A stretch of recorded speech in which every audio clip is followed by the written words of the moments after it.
شاہ بادشاہ گزرا ہے ایران کا، کچھ نرم دل تھا، انہیں سیر کرنے نکلا۔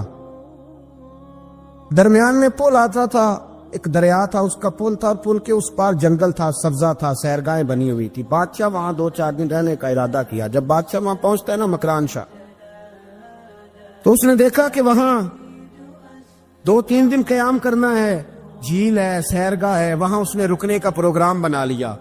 بادشاہ تو علیحدہ اس کے لیے رہائش تھی، سپاہی علیحدہ رہتے تھے۔ یہاں تو لوگ کہتے ہیں نا وہ پولیس کو ڈانٹتے ہیں، پولیس کو پوچھتے ہیں، اور بھائی پولیس تو تمہارے ماتحت ہوتی ہے، پولیس تو سمجھ گئی ہے کہ تم کس طرح ان سے کام لیتے ہو، ان کو تو تم اپنے تحت رکھتے ہو۔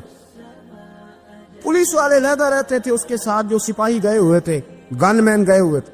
مکران شاہ سیر سپاٹے پہ رہتا تھا۔ ایک بوڑھی عورت تھی، اس کی ایک گائے تھی، وہ جنگل کے اندر بوڑھی رہتی تھی، گائے اس کی وہاں چرتی رہتی تھی۔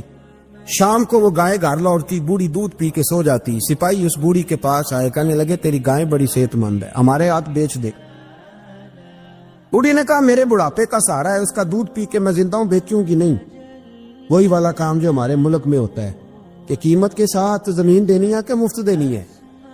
جب بڑے آدمی کو پسند آ جاتی ہے تو کہتے ہیں مول دینی ہے کہ مفت دینی ہے، دینی پڑتی ہے، غریب ہے، کیا کریں، مجبور ہے، مظلوم ہے۔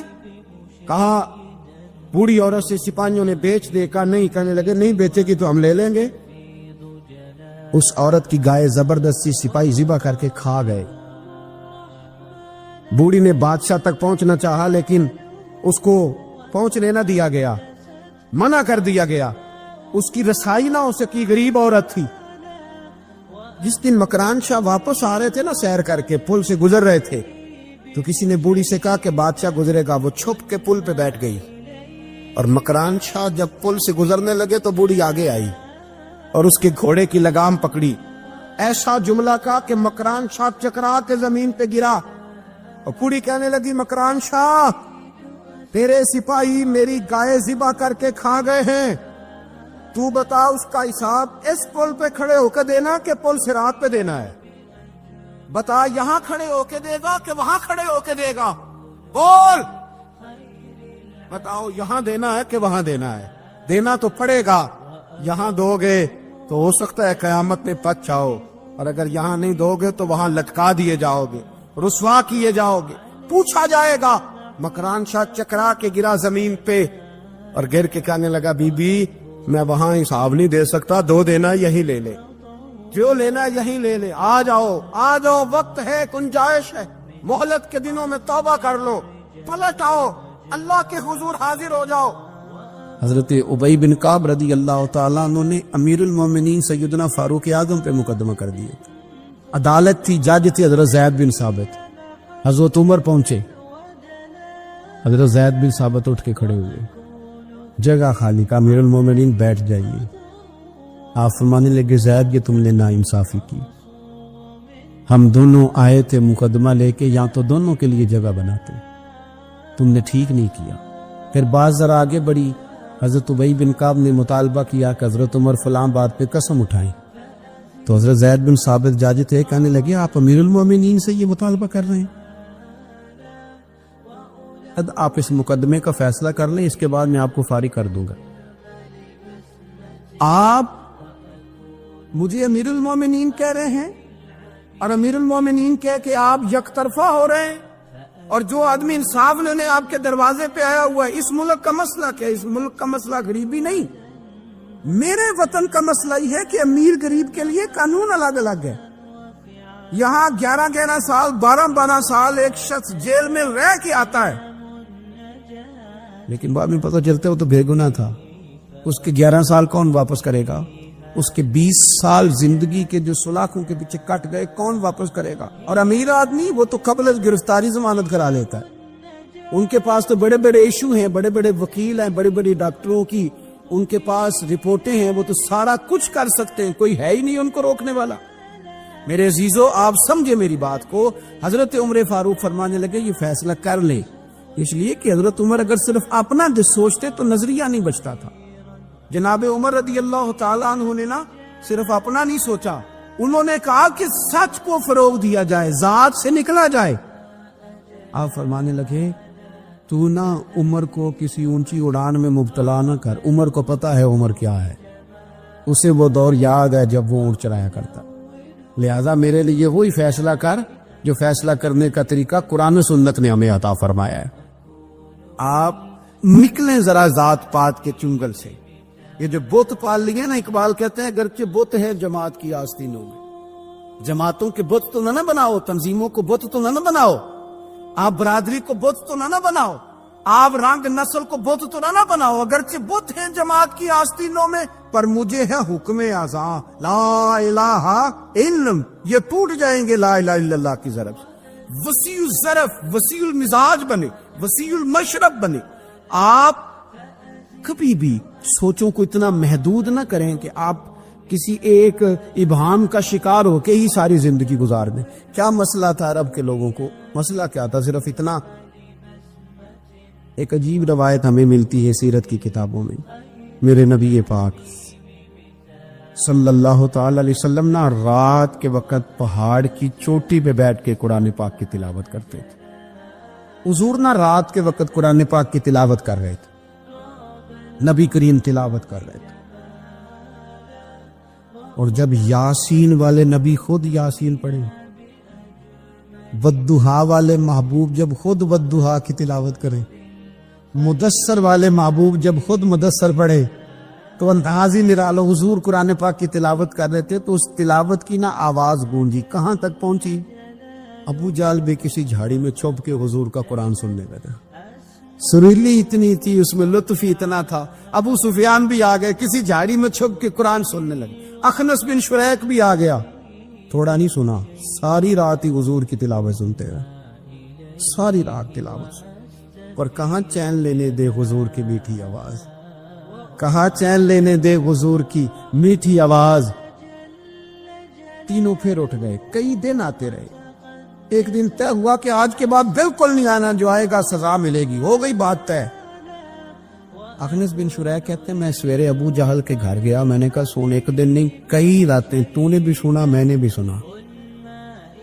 دل پہ ہاتھ رکھ کے بتا, وہ جو پڑھتے ہیں وہ حق سچ ہے کہ نہیں؟ کری بات کر. سنا تو نے بھی, سنا میں نے بھی, ساری رات سنا. بتا بات سچی ہے کہ نہیں؟ تو ابو جہل کہنے لگا ایک ایک حرف سچ ہے, ایک ایک بات سچی ہے. تو مانتا کیوں نہیں؟ پھر تو مانتا کیوں نہیں؟ تو جو ابو جہل نے جواب دیا, خدا را اس پہ غور کرنا, میری منت سمجھ کر اس بات پہ غور کرنا. پھر تو مانتا کیوں نہیں؟ تو ابو جہل کہنے لگا ہمارے قبیلے کا اور بنو ہاشم کا, حضور سید عالم کے قبیلے کا شروع سے مقابلہ رہا ہے. انہوں نے اگر لوگوں کو کھانے کھلائے تو ہم نے بھی کھلائے, انہوں نے غریبوں کا بوجھ اٹھایا تو ہم نے بھی اٹھایا, انہوں نے اگر گھوڑا دوڑایا تو ہم نے بھی دوڑایا. پھر انہوں نے دعویٰ کر دیا کہ ہمارے اندر ایک نبی آ گیا ہے. اب ہم کیسے مان لیں اس قبیلے میں نبی آ گیا؟ پہلے کیا کہہ رہا ہے؟ بات بالکل حق ہے. اب کیا کہہ رہا ہے؟ اس کے کہنے کا مطلب یہ ہے کہ اگر میرے قبیلے میں نبی آتا تو میں مان جاتا. او خدا کے بندو, یہ برادری کا بت, قبیلے کو جو بت بنا لیا معاذ اللہ, وہ تعصب بن کے آڑ بن گیا, گروہ پرست ہو گئے. وہ کہنے لگا اس کا مطلب یہ تھا کہ میرے قبیلے میں ہوتے تو میں مان جاتا, قبیلہ دوسرا ہے. خدا را, ان بتوں کو توڑنے کی ضرورت ہے. کاش ابو جہل یہ سمجھتا کہ یہ تو رب کی تقسیم ہے نا, واللہ یختص برحمتہ من یشاء.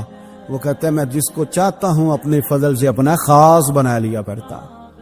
لیکن یہ گروہی تعصبات, قرآن مجید آپ دیکھیں نا تو یہودیوں کے بارے میں اللہ فرماتے ہیں, کیونکہ تورات میں بھی حضور کی شانیں, زبور میں بھی حضور کی شانیں, انجیل میں بھی حضور کی شانیں, ہر جگہ اللہ نے اپنے حبیب کے تذکرے کیے. رب کریم فرماتا ہے محبوب یہ جو یہودی ہیں نا, یعرفونہ کما یعرفون ابناءہ. قرآن مجید کے الفاظ پہ غور کیجیے, کہا محبوب یہ آپ کو اس طرح جانتے ہیں, اس طرح پہچانتے ہیں جس طرح کوئی اپنے بیٹے کو پہچانتا ہے. جڑواں بچے ہوں نا, جڑواں شکلیں بھی ایک جیسی ہوں تو اور کوئی پہچانے نہ پہچانے, باپ اور ماں پہچانتے ہیں کہ یہ فلانا ہے, اور یہ ان کو پتہ چلتا ہے. کہا محبوب جس طرح یہ اپنے بچوں کو پہچانتے ہیں نا, اس طرح آپ کو جانتے ہیں. لیکن وہ کہتے پتہ کیا تھے؟ وہ کہتے تھے کہ ہم وہ والی وحی مانیں گے جو ہم پہ آئی ہے. جو بنی اسرائیل کے نبی آئے ان کو مانیں گے. یہ چونکہ حضرت اسماعیل علیہ السلام کی اولاد میں سے ہے رسول رحمت صلی اللہ علیہ وسلم، لہٰذا نہیں مانیں. وہ جو گروہی تعصب تھا نا، قبیلے کا تعصب گروہی، وہ لے ڈوبا. وہ تورات پڑھ کے بھی، انجیل پڑھ کے بھی، بلکہ وہ لوگوں کو کہا کرتے تھے رسول آنے والے ہیں، رسول آنے والے ہیں، رسول آنے والے ہیں. لیکن حضور آ گئے حضرت ابراہیم کی اولاد میں سے، حضرت اسماعیل کی اولاد میں سے. انہوں نے کہا جی وہ تو ہمارے قبیلے میں ہوتے تو ہم مانتے. میں نے بھی غور کرنا ہے، آپ نے بھی غور کرنا ہے. یہ سوچے تو یہودیوں کی ہے کہ فلانا میرے قبیلے سے ہو تو پھر مانتا ہوں، فلانا فلانی جگہ ہو تو. یہ تو سوچ ہماری نہیں. شیخ عبد القادر جیلانی رضی اللہ تعالیٰ عنہ ارشاد فرماتے ہیں کہ تو جہاں بھی ہو نا، اپنی سوچ کو عاجزی والی بنا. آپ فرماتے ہیں اگر تیری عمر زیادہ ہے اور تیرے سامنے ایک شخص کھڑا ہے جس کی عمر تھوڑی ہے، تو اپنے ذہن میں یہ بات بٹھا کہ اس کی عمر تھوڑی ہے تو غلطیاں بھی تو تھوڑی ہیں نا. اور اگر تیرے سامنے کوئی شخص کھڑا ہے، تیری عمر تھوڑی ہے، اس کی زیادہ ہے، تو پھر یہ ذہن بنا لے کہ اگر اس کی عمر زیادہ ہے تو اس کی نمازیں بھی تو زیادہ ہیں نا، تلاوتیں بھی تو زیادہ ہیں نا، خیرات بھی تو زیادہ ہے نا، عمر جو زیادہ ہے. اور اگر تو ان پڑھ ہے اور تیرے سامنے عالم کھڑا ہے تو اس ترتیب سے عاجزی پیدا کر لے کہ وہ چونکہ عالم ہے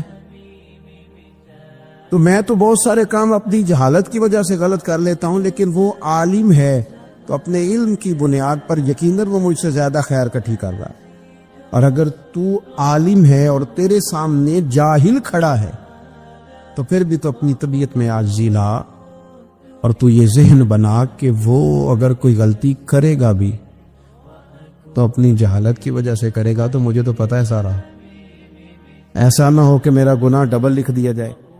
اب جہاں ہیں جس ترتیب سے ہیں اس ترتیب سے ہی اپنی طبیعت کے اندر عاجزی لائیں. نبی پاک صلی اللہ تعالی علیہ وسلم نے فرمایا، حضرت عبداللہ ابن مسعود رضی اللہ تعالیٰ عنہ حدیث کے راوی ہیں، حضور نے فرمایا جس کے دل میں رائی کے دانے کے برابر بھی تکبر ہوا وہ شخص جنت میں نہیں جائے گا.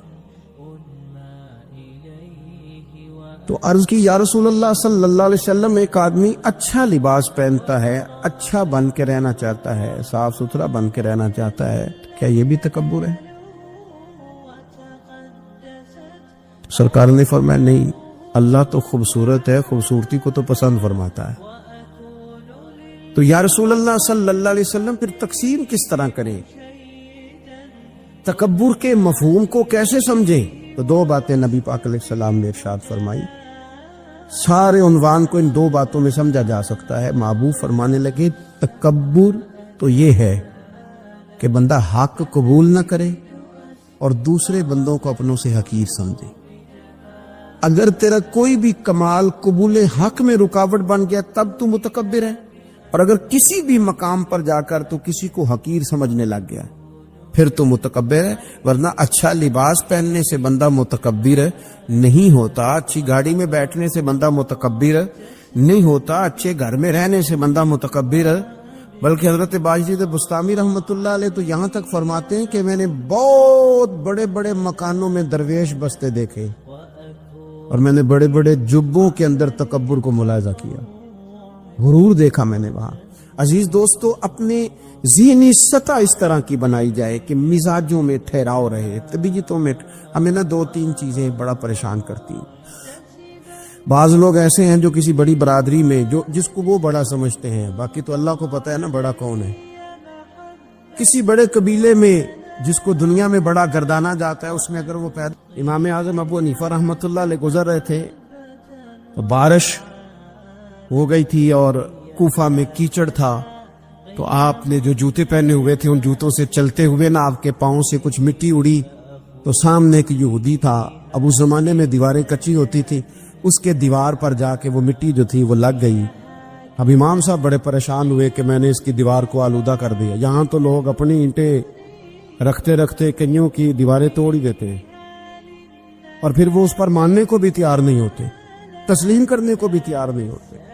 وہ کہتے پھر کیا ہو گیا، اب ہمارا یہاں گھر ہے تو ہم نے ٹرالی منگوانی نہیں تھی، ہمارا حق بنتا تھا.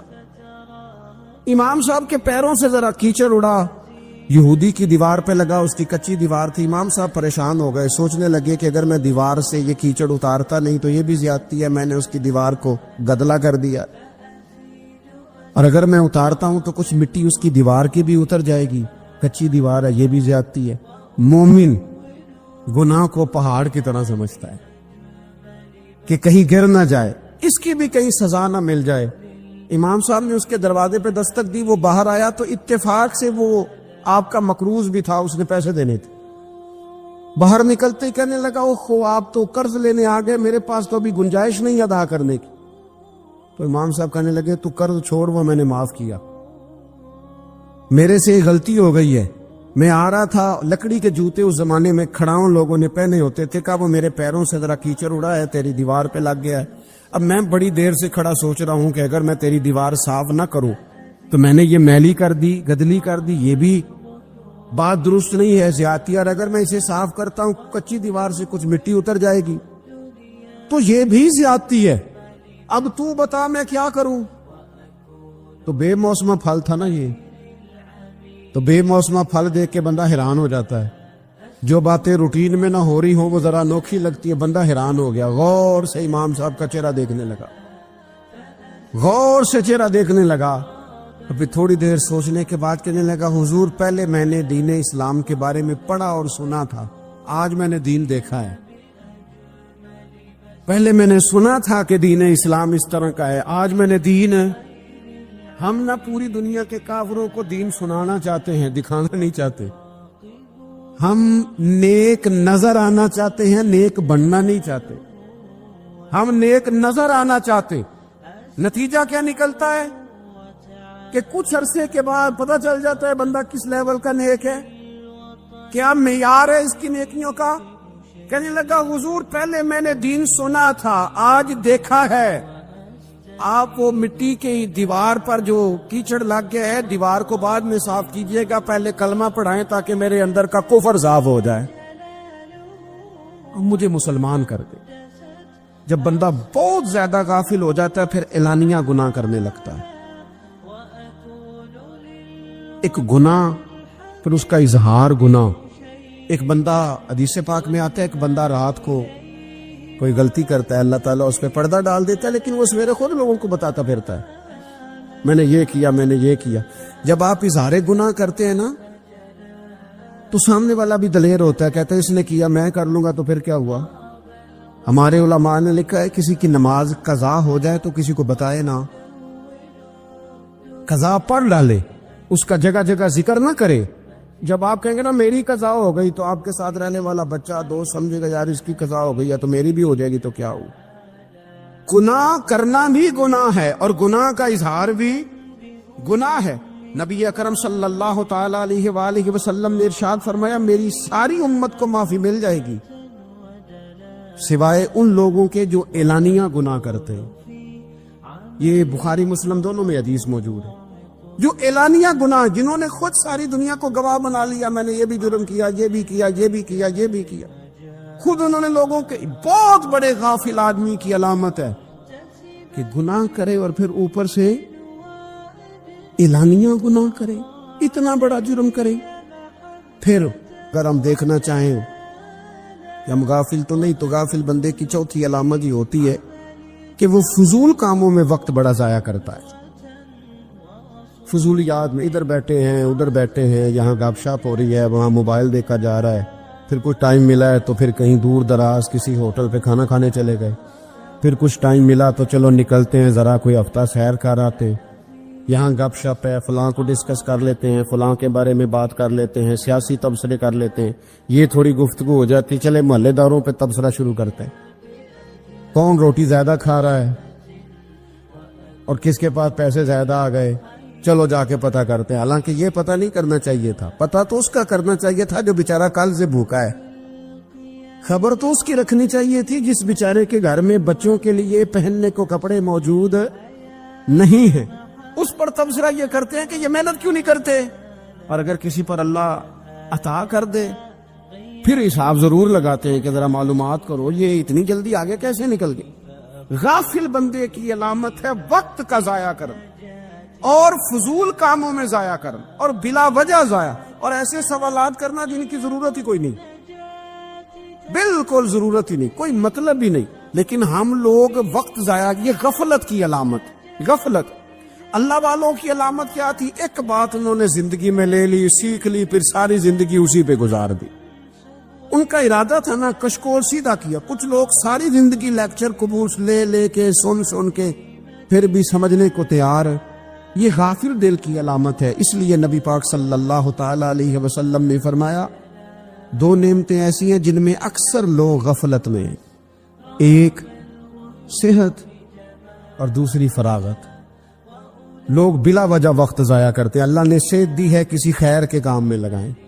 اگر آپ کے پاس فارغ وقت ہے تو قرآن پاک کو یاد کریں، ترجمہ اور تفسیر سے پڑھیں، محبوب پاک علیہ السلام کی احادیث کو یاد کریں، اللہ والوں کی باتیں سنیں۔ وقت ملے تو عبادات میں لگائیں، نوافل میں لگائیں، تلاوت میں لگائیں، ذکر اذکار میں لگائیں، اور پھر اللہ مزید توفیق عطا کرے تو کسی کے بھلے میں وقت لگائیں۔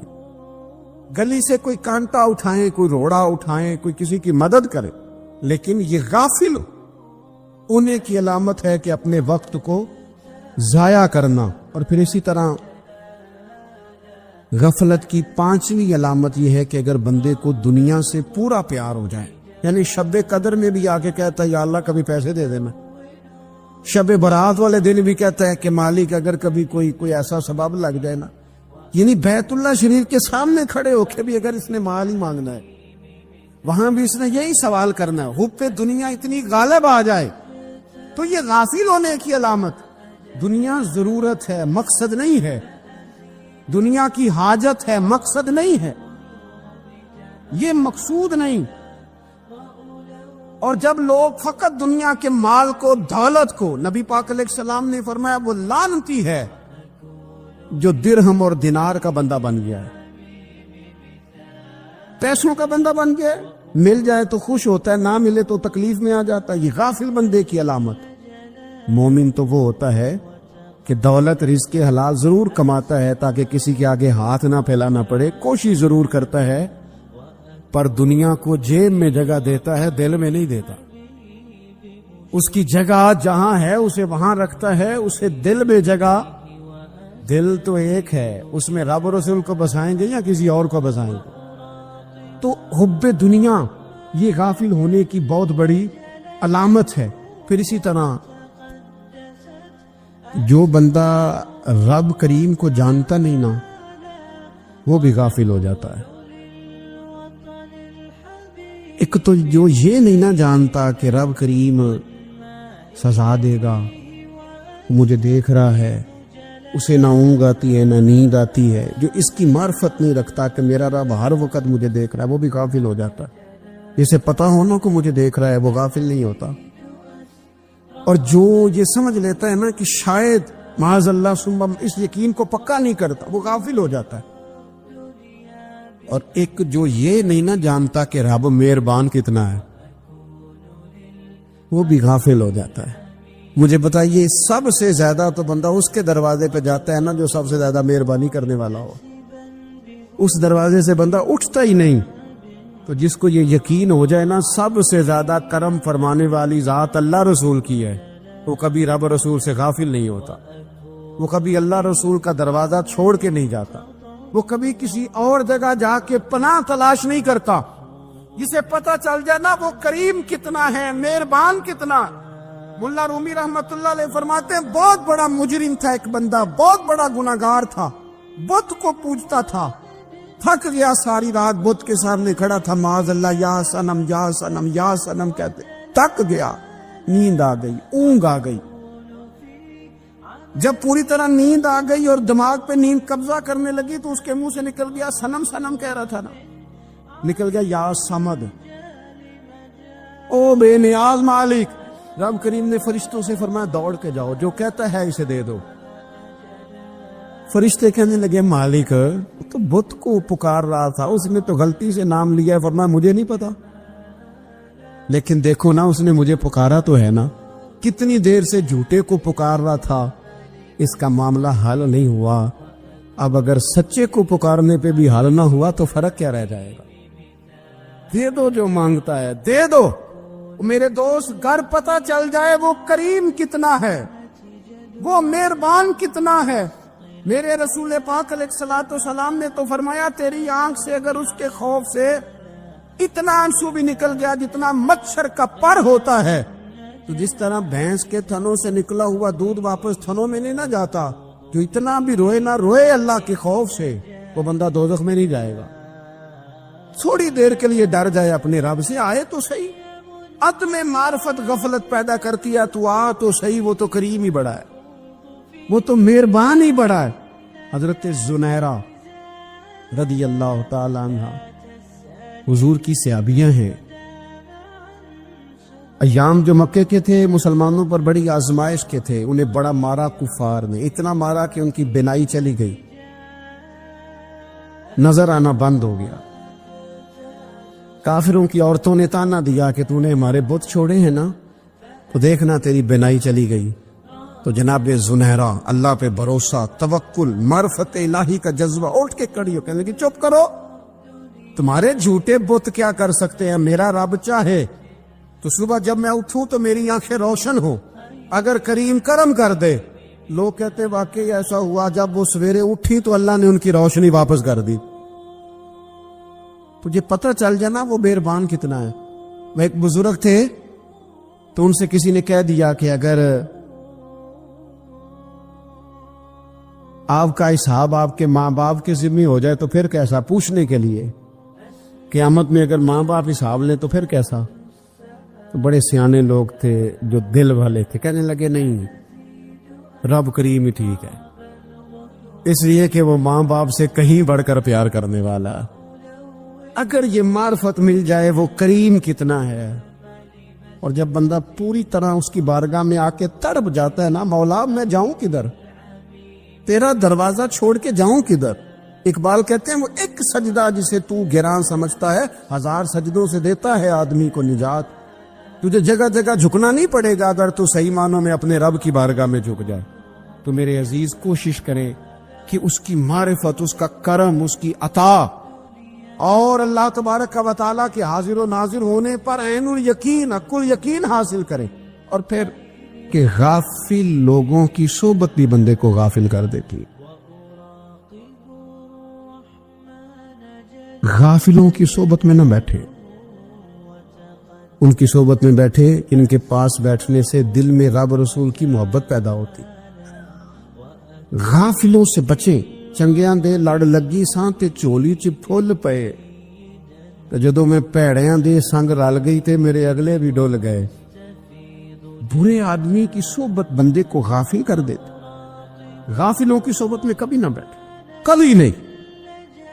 غافل آدمی آپ کو غافل کر دے گا۔ میرے نبی پاک علیہ الصلوۃ والسلام نے فرمایا انسان اپنے دوست کے مذہب پر ہوتا ہے۔ یہ بہت بڑے لفظ ہیں۔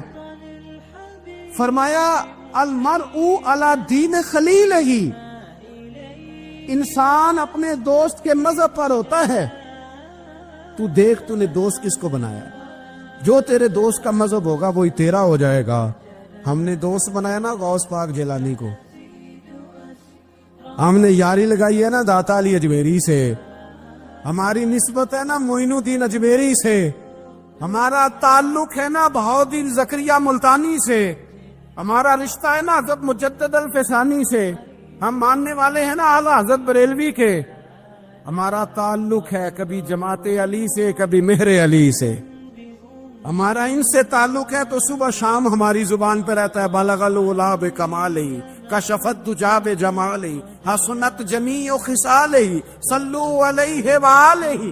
ان سے تعلق جڑا ہے نا تو کئی دفعہ تنہائیاں تڑپا دیتی ہیں اور تڑپ کے کہتے اج سکھ متران دی ودیری ہے، اج سکھ متران دی، سکھ کہتے ہیں اڈیق کو، متر کہتے ہیں محبوب کو، اج سکھ متران دی ودھیڑی ہے، کیوں دلڑی اداس گھنیری ہے، لو لو وچ شوق چنگیری ہے، اج نینا لائیاں کیوں جھڑیاں، سبحان اللہ سبحان اللہ سبحان اللہ۔ پہلے کہتے ہیں سکھ متران دی ودھیری ہے یعنی اداس ہو، پھر حضور کے جلووں پہ نظر کرتے ہیں، کہتے ہیں سبحان اللہ سبحان اللہ، ما اجمل کا، ما احسن کا، ما اکمل کا، اور پھر فوراً کہنے لگے او کتھے میرے علی، او کتھے میرے علی، کتھے تیری سنا، اب دیکھو مشتاق اکھی، کتھے جاڑیاں۔ درویش تھے دلی کے، بہت سارے لوگ مرید تھے، ایک بڑا خدمت گزار مرید تھا، مزدوری کرتا تھا، غریب تھا، تو 6 بیٹیاں تھیں اس کی۔ حضرت صاحب کے پاس روز آ کے کہتا حضور بچیوں کے لیے دعا کرے، اللہ کوئی اسباب پیدا کر دے، ایک بچی کی شادی کا خرچہ 1000 دینار ہے اور میں غریب ہوں۔ حضرت صاحب دعا کر دیتے۔ خانقاہ شریف کے تھوڑے ہی فاصلے پر حضرت جہاں بیٹھ کے مریدوں کی تربیت کرتے تھے، اس سے تھوڑا ہی فاصلے پر نا ایک عیسائی رہتا تھا، بڑا مالدار تھا، بڑی سارے اونٹ گائے بھیڑ بکریاں رکھی ہوئی تھی، اور حضرت شریف الدین رحمت اللہ علیہ کی بڑی مخالفت کرتا تھا۔ اور یہ جو آپ کا غریب مرید تھا، یہ اس کا پڑوسی تھا، ایک دن بلا کے نا ان کو کہنے لگا کہ تو کدھر جا کے جو ہے وہ ٹکرے مار رہا ہے، وہاں میں کچھ نہیں ملنے والا، وہ تجھے کیا دیں گے جن کی خانقاہ خود چندے پہ چلتی ہے، مدرسہ چندے پہ چلتا ہے، مسجد چندے پہ چلتی ہے، تیری بیٹی کا معاملہ کہاں حل ہوگا؟ تو اس درویش نے کہا کہ تو میرے پیر کو نہیں جانتا، تو اجے میرا محبوب نہیں ڈٹھا، تو پتہ نہیں نا، تو اس رستے کا مسافر نہیں، تو نہیں جانتا، ان کا بس چلے نا تو وہ ہر قیمت میں میری بیٹیوں کی شادی کرا دے۔ اب وہ عیسائی تھا، کہنے لگا اچھا چلو ٹھیک ہے، اگر اتنی بات ہے نا تو جاؤ ان سے جا کے کہہ دو کہ 6 سال کے لیے میرے ساتھ معاہدہ کر لیں اور میرے جانوروں کو چارہ ڈال دیا کرے، 6 سال ڈیوٹی کرے، میں 6000 دینار دے دیتا ہوں۔ وہ میرے ساتھ 6 سال میرے جانوروں کو چارہ ڈالے رکھتے ہیں نا، اب چارہ ڈالنے کے لیے ایڈوانس پیسے دے کے، اب تو لوگ انہیں بھی غلام ہی بنا لیتے ہیں، بڑی تھوڑی تنخواہ دیتے ہیں، ظلم کرتے ہیں، پورا معاوضہ نہیں دیتے۔ حضرت شیخ شرف الدین کے بارے میں وہ کہنے لگا جو اپنے پیر سے جا کے کہے کہ میرے جانوروں کو 6 سال چارہ ڈالے، میں 6000 دے دیتا ہوں، تو جو کہتا ہے ہر قیمت پہ جانے کو تیار ہے۔ اس نے جب یہ بات کی تو مرید نے ناراض ہو گیا، وہ لڑائی ہو گئی، گریبان پکڑ لیا، جھگڑا ہوا، بات بڑی دور گئی۔ اس طرح کی بات کرتا میرے حضرت کے بارے میں، میرے جیسے کئی میں وہاں کام پہ رکھا دوں۔ جب وہ بڑی بحث ہوئی، بات محلے میں علاقے میں پھیل گئی، دنیا نے سن لی، تو شیخ شرف الدین تک بھی پہنچ گئی۔ اس طرح جھگڑا ہوا ہے، لوگ سو گئے عشاء کی نماز کے بعد۔ حضرت صاحب نے نا سر پہ کپڑا لیا، اس عیسائی کے دروازے پہ دستک دی، وہ باہر آیا، فرمانے لگے لوگ تو سوچ سمجھ کے ملازم رکھتے ہیں، تو نے بھی تو سوچ ہی لیا ہوگا، تبھی تو مجھے آفر کی ہے، تو اپنی آفر پہ قائم ہے، واقعی مجھے رکھ لے گا اور 6000 دینار دے دے گا؟ کہنے لگا جا بابا کام کر اپنا۔ فرمایا نہیں، تو نے اتنے لوگوں میں بات کی، اتنی بحث ہوئی، تو قائم ہے؟ کہنے لگا میں تو قائم ہوں، پر آپ نے نہیں قائم رہنا۔ فرمایا میں سوچ سمجھ کے آیا ہوں۔ اس نے کہا آپ ڈیوٹی کریں کہ بھینسوں کو چارہ ڈالیں گے؟ فرمایا ایک شرط، بس جب اذان ہو جائے نا تو مجھے رب کی نماز پڑھنے کی اجازت دے دینا، باقی صبح و شام جو تو کہے گا۔ اگر اس غریب کی بیٹیاں بیائی جائیں تو مجھے اور کیا چاہیے، اس کی 6 بیٹیوں کا بوجھ ہے اس کے سر پہ، تو مجھے رکھ لے۔ اللہ اکبر۔ وہ کہنے لگا چلے پہ میرے ساتھ خط بندگی کر لے، آج کل ہم اسٹام کرتے ہیں، اس زمانے میں خط بندگی ہوتا تھا، غلامی کا خط، قاضی شہر کے پاس، یعنی اس کا خیال تھا کہ چلو اسٹام کی بات کروں گا تو بھاگ جائیں گے۔ فرمایا چل میں تیار ہوں۔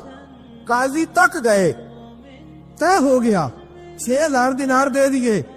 حضرت نے مرید کو بلایا، فرمایا پتر یہ لے گا، جا میری بیٹیوں کو روانہ کر دے۔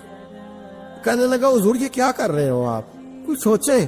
فرمایا یار جب تجھے بیٹا بنا لیا تو پھر میری پوتیاں تو لگتی ہیں نا، میرا حق تو بنتا ہے نا، جا کے ڈیوٹی کر، ان کو بیاہ دے۔ بات پھیل گئی، بادشاہ بھی عقیدت مند تھا، وہ 12000 دینار لے کے پہنچا۔ کیا بتاؤں ان رب کے بندوں کا دل کیسا ہوتا ہے، کیا درد ہوتا ہے، کیا رنگ۔ 12000 دینار لے کے بادشاہ آیا اور آ کے حضرت کو پیش کیے کہ حضور آپ دے اس عیسائی کو ڈبل دے اور جائے کام کرے۔ آپ فرمانے لگے تو پیسے دے، شرطیں نہ لگا، میرا جہاں دل کرے گا میں خرچ کروں گا، مجھے تو مزہ ہی اب آنے لگا ہے، ابھی تو لطف آ رہا ہے، ابھی تو ذائقہ آیا ہے کچھ کرنے کا، پیسے دینے ہیں تو دے، پابندی نہ لگا، جہاں میرا دل کرے گا میں۔ اس نے کہا حضور ٹھیک ہے رکھ لے۔ حضرت نے فجر مسجد میں پڑھی،